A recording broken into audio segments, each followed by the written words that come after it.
సిద్ధాంతాలు ఎందుకు విఫలమవుతున్నాయంటే ప్రతి సిద్ధాంతాన్ని మనం మడ్డి చేసేసాం, మతం చేసేసాం. ఆచారానికి మూలం ఏమిటి అని కనిపెట్టడం మానేసాం. ముగ్గేయడానికి మూలం ఏమిటి? సూక్ష్మజీవులకు ఆహారం. అది మానేసాం మనం. సూక్ష్మజీవులకు ఆహారం అని ఎందుకన్నారు? ముగ్గు కర్ర అని ఉండేది పూర్వం.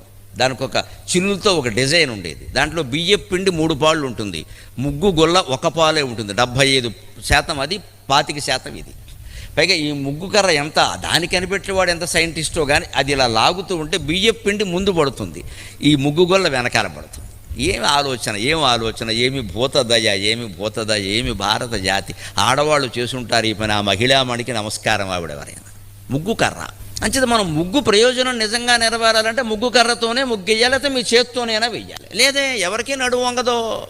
దానికి డిజైన్లు కనిపెట్టాం. శుభ్రంగా షీట్, ప్లాస్టిక్ షీట్ ఇంటి ముందు పెట్టే గొడవ లేదు, ఇంక శాశ్వతంగా ఉంటుంది. అయిపోయింది. ప్లాస్టిక్ కొన్న చోటకు లక్ష్మీదేవి ఎందుకు వస్తుండే? దరిద్ర